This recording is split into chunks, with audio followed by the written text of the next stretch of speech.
Son, this is a story I have waited to tell you.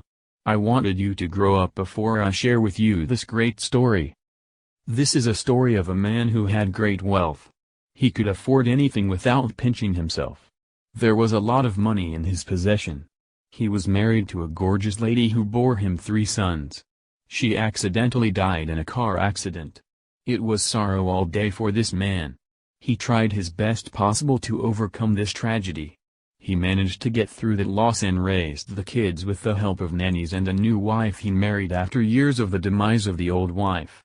He managed to get himself up on his feet, but there was something he still needed to do, he thought. His children grew up and left his house for marriage but often come visiting.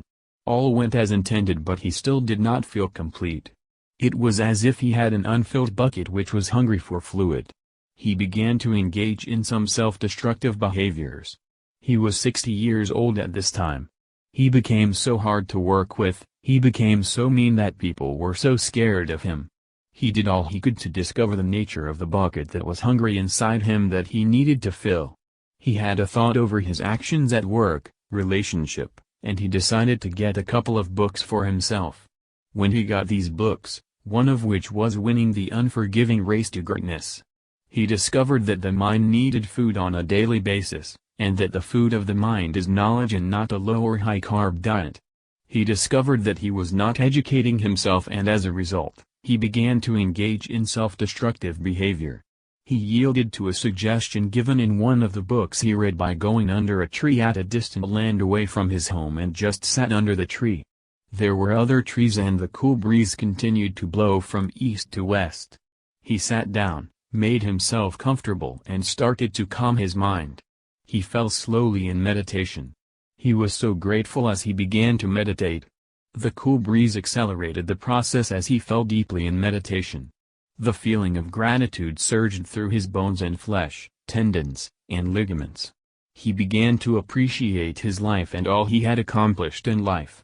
This was the bucket he needed to fill that made him look so empty. He was so grateful, loved himself and appreciated how hard he had worked. He stayed there for up to 2 hours and went back home. He had a big dinner that night and became compatible with almost everyone. His business grew bigger and he bought more and more properties which he did not intend to buy because of lack of drive. He was even more and more motivated than a young person. He did his meditation every day and discovered his win was. He won every day and was rewarded by neurochemistry on a daily basis. So it's left for you to discover what your win is and win every day, because if you don't do that thing that gives you the feeling that nothing else does, you become sick. For it is mental illness not to pursue your dreams. Everyone has her wins, but not all figure it out and win every day. This book is highly recommended for any individual, whether old or young, if you want to explore yourself. He got Winning the Unforgiving Race to Greatness by Tim Grover and other books he read and distributed to his workers.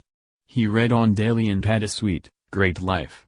Everyone has what to learn from this story. You can comment down below what you got from this story.